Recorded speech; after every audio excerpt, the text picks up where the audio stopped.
तो देखो अभी हम देखेंगे मास और वेट, द्रव्यमान और भार में क्या डिफरेंस है।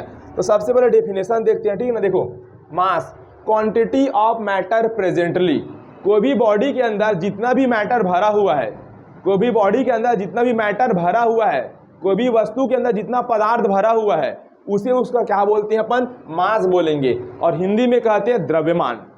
द्रव्यमान जो होता है ना, किसी भी वस्तु के अंदर जितना भी पदार्थ भर भर के घुस घुस के भरा है, उसे क्या बोलेंगे, द्रव्यमान बोलेंगे। ध्यान से समझते जाना भाई। द्रव्यमान जो होता है ना, द्रव्यमान उसको ना स्मॉल एम से दर्शाते हैं, और जो मास होता है ना द्रव्यमान, उसको किलोग्राम से मापते हैं। किससे मापते हैं अपन, किलोग्राम के। मास यानी कि द्रव्यमान का जो ऐसा यूनिट होता है वो किलोग्राम होता है। क्या होता है, किलोग्राम। ध्यान से समझते जाना। जो हमारे पास मास होता है ना, हमारा द्रव्यमान, वो ना एक अदिश राशि होती है। कैसा होता है, स्केलर क्वांटिटी। सही है कि नहीं है। जैसे ये हमारे पास इसके अंदर जितना भी पदार्थ भरा है वही इसका क्या है, मास है, द्रव्यमान है।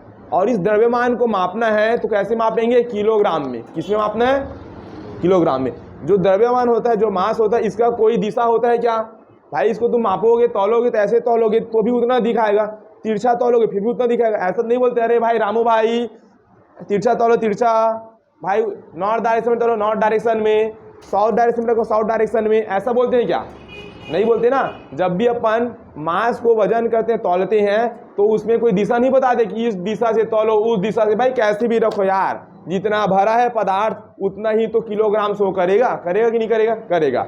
इसलिए जो मास होता है द्रव्यमान, वो स्केलर होता है, उसका कोई भी दिशा नहीं होता, अदिश राशि होती है। मास डज नॉट चेंज। जो द्रव्यमान होता है वो जिंदगी में पूरे दुनिया में कहीं पर भी चेंज नहीं होता। इसका मास अगर 1 किलोग्राम है तो चांद में चले जाओ, सूर्य के पास चले जाओ, मंगल ग्रह में चले जाओ, तुम दूसरा यूनिवर्स में चले जाओ, दुनिया में तुम कहीं भी चले जाओ, इसका मास अगर 1 किलोग्राम है तो 1 किलोग्राम ही रहेगा। मास कभी भी चेंज, कभी भी मास यानी कि द्रव्यमान कभी चेंज नहीं होता है। मास कैन नेवर बी जीरो, द्रव्यमान कभी जीरो नहीं होता है। भाई अगर इसका द्रव्यमान 1 किलोग्राम है तो क्या जीरो हो जाएगा क्या, जब तक सामान को बाहर ना निकालूं। द्रव्यमान है ही क्या, कोई भी बॉडी के अंदर जितना चीज भरा है, जितना मटेरियल भरा है, वही तो द्रव्यमान है ना भाई। इसमें जितना मटेरियल भरा है क्या अपने आप खाली हो जाएगा, गायब हो जाएगा क्या। तो इसका द्रव्यमान कभी भी जीरो नहीं होता और कभी भी बदलाव नहीं होता। कोई दिक्कत यहाँ तक, एकदम अभी समझ में नहीं आया, मुझे पता है अभी 5% समझ में नहीं आया है। इसको पढ़ने के बाद दिल और दिमाग सब खुल जाएगा। अब जो वेट होता है, वेट समझना, जो वेट होता है ना, वेट को हिंदी में भार बोलते हैं। भार क्या बोलते हैं इसको, भार। और एक बात जानकारी के लिए बताओ, जो भार होता है ना, भार, इसे हम बल बोलते हैं। क्या बोलते हैं, बल यानी कि फोर्स। क्या बोलते हैं, जो वेट होता है ना भार यार, वो हमारा बल होता है, फोर्स होता है, फोर्स। कैसे, ध्यान से समझना। देखो weight is the force, weight एक फोर्स है। जो भार होता है ना, एक बल होता है, acting on the object due to gravity. कोई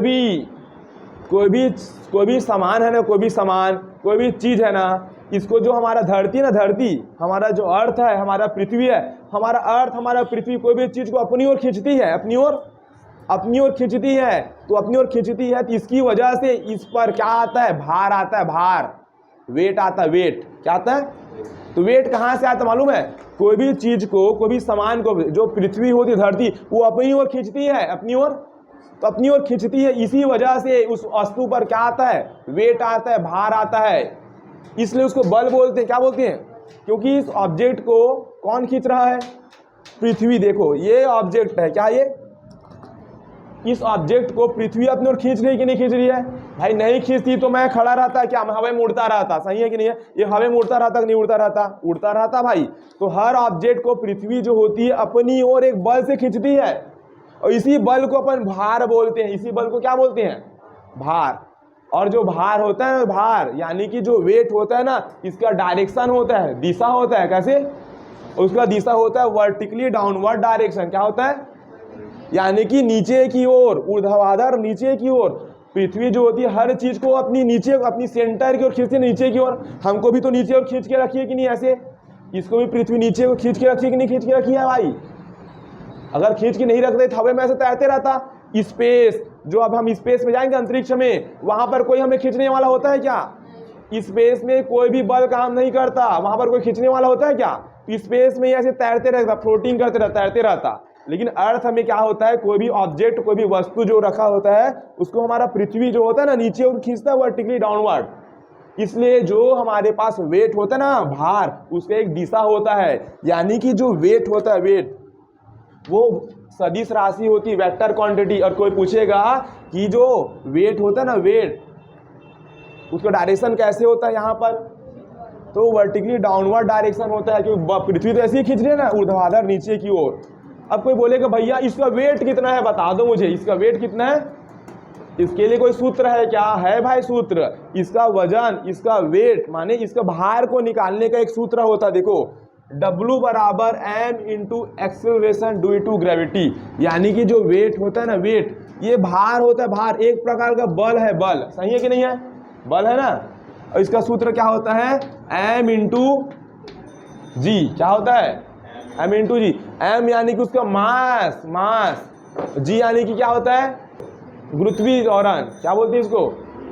एक बात बता रहा हूँ, समझ पा रहे हो नहीं समझे? तो जो वजन होता है, वेट होता है, वो भार है। भार, भार एक प्रकार का क्या है? बल है, फोर्स है। क्या है? फोर्स।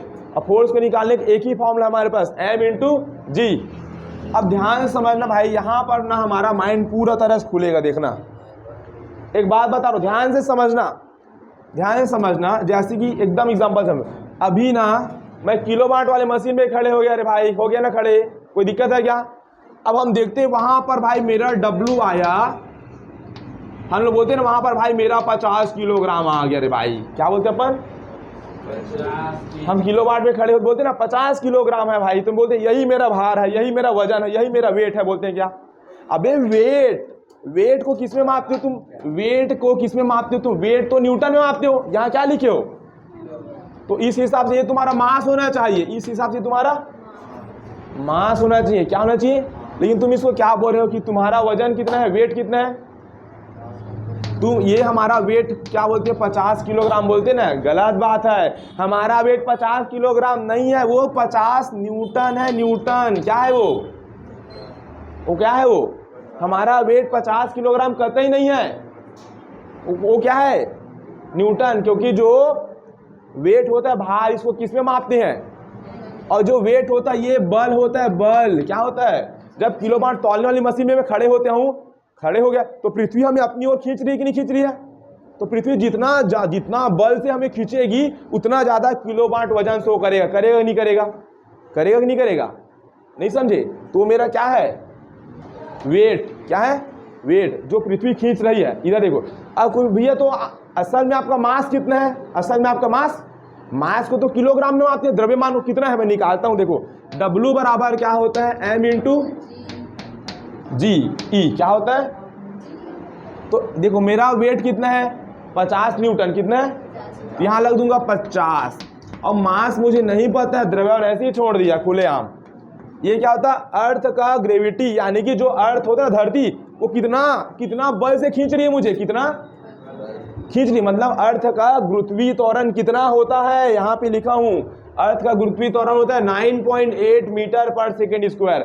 ग्रेविटेशन एक्सेलरेशन, जब त्वरण आता है एक्सेलरेशन, तो मीटर पर सेकेंड स्क्वायर से मापते हैं, उसको मापते हैं ना त्वरण को। समझे कि नहीं समझे? अरे समझे नहीं समझे? तो अर्थ के लिए जी कितना होता है? 9.8 यानी कि 10। कितना? तो यहाँ पे क्या रख दूंगा? 10। तो 50, 10 गुना में था, 10 भाग में आ गया, बराबर m। 10 पंचे 50। तो m कितना आया भाई? 5। और मास, द्रव्यमान को किस में मापते हो रे बाबू तुम लोग? किलोग्राम में मापते हो द्रव्यमान को। तो असल में हमारा जो द्रव्यमान है ना मेरा, वो 5 किलोग्राम ही है। मेरा द्रव्यमान कितना है? मैं जब तौलने वाली मशीन पर खड़े होता तो मेरा द्रव्यमान नहीं होता, वो मेरा वेट होता है। क्या होता है? और वेट किसकी वजह से आता है? धरती हमें अपनी ओर खींचती है, इसकी वजह से वेट आता है। और 50 किलोग्राम मेरा वेट है, माने सॉरी 50 किलोग्राम वो मेरा वेट नहीं है, 50 न्यूटन है मेरा वेट। क्या है? क्या है वो? 50 न्यूटन है, 50 न्यूटन। तुम दुकान में जाओगे भैया 5 किलोग्राम चावल दे दो, नहीं 5 न्यूटन चावल दे दो, बोलना क्या बोलना, 5 न्यूटन चावल देना। लेकिन वो लोग इतना नहीं समझ पाते, इसलिए चले आ रहा है। समझ पा रहे हो, असल में मेरा मास 5 किलोग्राम ही है। ओए ध्यान से समझो, इसमें कोई दिक्कत है? मास कभी भी चेंज होगा क्या? मैं चांद में जाऊंगा तो मेरा मास चेंज होगा क्या? लेकिन मेरा वेट चेंज हो जाएगा। क्यों मालूम है? क्योंकि अर्थ जो होता है ना, अर्थ मुझे अब अलग बल से खींच रही है, नहीं खींच रही है? खींच रही है कि नहीं? अर्थ की ग्रेविटी 9.8 होती है, तो इस हिसाब से मुझे खींच रही है कि नहीं खींच रही है? जब मैं चांद में चले जाऊंगा तो जी के जगह क्या रखना पड़ेगा? 1. तो मेरा भार चेंज होगा कि नहीं होगा? होगा, क्योंकि चांद जो होता है ना वो कम बल से खींचता है पृथ्वी के मुकाबले। और स्पेस में जाओगे, स्पेस में तो तुम्हारा वेट 0 हो जाएगा। स्पेस में जाओगे तो देखो ना भाई, तुम खुद देखो, W बराबर क्या होता है? m इंटू जी की वैल्यू। अगर मैं स्पेस में चले जाऊंगा, जी की वैल्यू क्या रखूंगा? तो वेट कितना आया? 0। स्पेस में जब तुम जाओगे तो तुम्हें कोई खींचने वाला है क्या? कोई खींच ही नहीं रहा है, तो वेट है क्या? तुम्हारा वेट क्या है? तो स्पेस में जी 0 हो जाता है। इसलिए स्पेस में लोग तैरते रहते हैं। क्या करते रहते हो? सामान को खा भी नहीं पाते, है ना? अगर वो लोग टॉयलेट भी करें तो हवा में मुड़ जाएगा, वो हवा में तैरते रहेगा। हक भी देंगे तो हवा में तैरते रहता है वो स्पेस में। समझ पा रहे हो? ऐसे पिच्चिक से खाएंगे ना तो ऐसे मुंह नहीं आ पाएगा। ऐसे अभी पानी वाला पुर्र करके पानी मुंह घुस जाता है, तो पृथ्वी खींच देती है उसको, है ना? स्पेस में खत्म, यहाँ तक खत्म, वो ऐसे ही उड़ जाएगा, वो तैरते रहेगा। लेकिन उसका मास है। मैं अगर स्पेस में चले जाऊंगा, मैं तैरते रहूंगा, लेकिन मेरे को खींच रही है क्या? यहाँ पता चल मुझे कोई खींच रही है, यहाँ तो मुझे यहाँ तो पूरा मुझे पता चल एकदम कोई खींच रही है, थकान महसूस हो रहा है। स्पेस में अरे स्पेस में मेरा सिर्फ क्या काम करता है? मास कैन नेवर बी 0। मास कभी भी 0, मास कभी भी माइनस में नहीं हो सकता और कभी भी 0। लेकिन तुम्हारा वजन 0 हो सकता है। कहाँ पर 0 हो गया? स्पेस में तुम्हारा वजन, वेट क्या हो गया? 0 हो गया। समझ गए? वेट तुम्हारा पॉजिटिव भी हो सकता है, वेट तुम्हारा निगेटिव भी हो सकता है। होगा कि नहीं होगा? अब पॉजिटिव कैसे होगा? अभी मैं यहाँ पे हूँ ना, ध्यान दो, अभी मैं यहाँ पे हूँ, मेरा वेट, मुझे पृथ्वी खींच रही नहीं खींच रही है, तो वेट मेरा पॉजिटिव है कि नहीं है? कितना है मेरा वेट? 50 न्यूटन आया कि नहीं आया? अब मैं ना अर्थ को छोड़ के मैं ना रॉकेट में ऐसे उड़ने के लिए चले गया। कहाँ पे?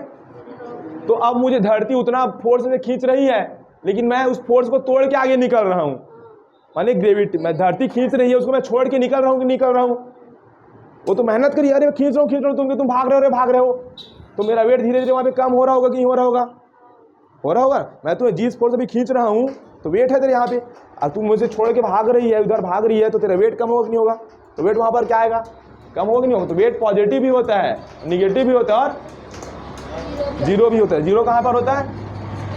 स्पेस में। अब ध्यान, चलो अब मैं चले गया, देखो मेरा वेट यहाँ पे कितना था? 50 न्यूटन था। कहाँ पे? धरती में। कहाँ पर था? जो धरती है ना, अर्थ, यहाँ पर 50 न्यूटन था। मेरा मास कितना था? 5 किलोग्राम। स्पेसशिप लाओ रे, स्पेसशिप आ गया, बैठ गया, सुई कहाँ चले गया? मून में चले गया, चांद में। तो मैं चांद में गया, चांद में निकाल लूँ मेरा वजन कितना था? m into GM। Good morning नहीं, मून का ग्रेविटेशन एक्सेलरेशन कितना होता है? तो m कितना रखूंगा मैं? 5 रखूंगा ना, m 5 रखूंगा ना। मास तो चेंज नहीं होता। g कितना? मून के लिए 1 पॉइंट मल्टीप्लाई कर दो, 17 पंचे 85, 8.5 न्यूटन। तो जब मैं धरती में था तो 50 न्यूटन का बल लग रहा है यहाँ पर मेरे ऊपर। भार जो है एक बल ही है, बल जो धरती तुम्हें खींचती है नीचे की ओर। जब चांद में गया तो मेरा वेट 50 से क्या हो गया? 50 से कम हो गया 8.5 न्यूटन हो गया। मतलब मून में मैं थोड़ा फ्रीली हूँ, मतलब इतना ज़्यादा मुझे कोई खींच रहा है ऐसे महसूस करूँगा क्या? मैं करूँगा क्या? नहीं करूँगा, मैं थोड़ा फ्रीली मूव करूँगा। लेकिन जब तुम धरती में थे तुम्हारा मास 5 था, मून में भी गए तो मास कितना था अभी भी मून में?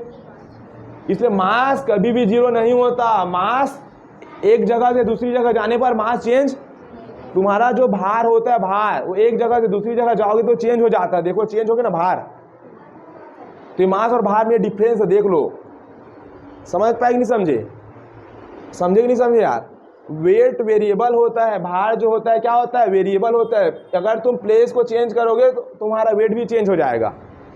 तो समझ पाए? हम जो किलो बार में खड़े होते हैं वो हमारा मास नहीं होता, वो हमारा क्या होता है, वेट होता है, वेट। और न्यूटन में बताया जाता है उसको। और वेट किसकी वजह से होता है, फोर्स की वजह से ही वेट आता है। सही है कि नहीं यार, सही। अभी मेरा मैं ना धरती में ही बिना खाए पिए अपना वेट बढ़वा सकता हूँ, बस धरती में ना जी का वैल्यू बढ़ जाए, जी का वैल्यू। और धरती का अचानक जी का वैल्यू बढ़ जाएगा, मान लीजिए जी का वैल्यू 100 हो गया, क्या हो गया, तो मेरा वेट कितना हो जाएगा ये सोचो। धरती में जी का वैल्यू 100 हो जाएगा, मास तो 5 है, तो इंटू जी का वैल्यू 100 हो जाएगा, कितना होगा 500 न्यूटन। रे बाबू सोचो, उठा पाएगा क्या मेरे को, मैं इतना ही हूँ जितना दिख रहा हूँ। लेकिन धरती का जी बढ़ जाएगा, मतलब धरती में खींचने वाला फोर्स बढ़ गया, तो बंदा भी मुझे धक्का नहीं मार पाएगा। सही नहीं, अलग अलग कंडीशन डिपेंड। जब तुम फिजिक्स पूरा पढ़ लोगे ना तब समझोगे सब कुछ, अभी कुछ नहीं, ठीक है ना, सब पॉसिबल हो सकता है। समझ, तो वेट और मास में समझ रहे डिफरेंस, कौन कौन नहीं समझा, समझे कि नहीं समझे रे, समझे कि नहीं समझे। एक बात एक नोट पॉइंट लिखो, वीडियो चालू है ना रे, अब ध्यान दो इधर, देखिए इंपॉर्टेंट बात। ओए इधर देखो, फिजिक्स में हमेशा वेट अलग है, वेट और मास हमेशा क्या है, अलग अलग है, क्या है। लेकिन जब केमिस्ट्री पढ़ते ना केमिस्ट्री, तो केमिस्ट्री में तुम वेट और मास को बराबर ले सकते हो, याद करो। जब फिजिक्स पढ़ते हैं ना, फिजिक्स देखो वेट और मास तो पूरा अलग ही है, सही है कि नहीं है। केमिस्ट्री में वेट और मास को बराबर मान लेते हैं, क्या मान लेते हैं, केमिस्ट्री में तुम एम लिखो, मास को एम लिखो, या मास को तुम वेट लिखो, कोई भी फर्क। क्यों मालूम है, क्योंकि केमिस्ट्री में हम बात करते हैं इलेक्ट्रॉन की, क्या किसी बात करते हैं, बात करते हैं प्रोटॉन की, और बात करते हैं अब इलेक्ट्रॉन खुद इतना छोटा दिखता भी नहीं है, इतना छोटा दिखता भी नहीं है, तो उस पर क्या पृथ्वी जो फोर्स लगा रही उसका उतना असर पड़ेगा क्या उस पर। इसलिए उसमें वेट और मास दोनों को क्या लेते हैं, कोई भी मान लो, क्या बोल लो तुम केमिस्ट्री में द्रव्यमान बोलो W लिख लो, द्रव्यमान आ गया तो M लिख लो, यानी कि मास आ गया तो M लिख लो, मास आ गया W लिख लो। केमिस्ट्री में कोई फर्क क्यों नहीं पड़ता, इलेक्ट्रॉन प्रोटॉन न्यूट्रॉन इतने हल्के होते हैं, इतने दिखते भी तो नहीं है, वो दिखते हैं क्या, सारे ना के बराबर होते हैं। तो उसको अगर पृथ्वी खींचे भी कोई फर्क पड़ेगा उस पर, उसके वेट पर कोई फर्क पड़ेगा, सोचो पड़ेगा क्या। इसलिए केमिस्ट्री में W लिखो M लिखो कोई फर्क नहीं, लेकिन फिजिक्स में फर्क पड़ता है। समझ पाएगी, समझे, ये था ठीक। और किसका निकालना है रे, किसका मास निकालना, मेरा 5 आ गया। तेरा वजन कितना है रे, इसका कितना है, इसका 100 है, 100। तेरा कितना है वजन, 10 किलो। तेरा कितना है 10 किलो। कितना है तेरा 30। तो 30 किलो नहीं है वो, तेरा क्या है 30 न्यूटन है। ये तेरा फोर्स है, वेट 30 न्यूटन है। मास तेरा कितना पता है, W बराबर M इंटू जी, 3 इंटू 10 लग दो, ठीक है ना। तो 3 तेरा मास, हर्षिता का जो मास हो 3 किलोग्राम है, कितने ग्राम, ओए इसका मास 3 किलोग्राम है, 3 किलोग्राम, समझी। और लेकिन ना तेरे ना 50-30 टाइप क्यों लग रहा है,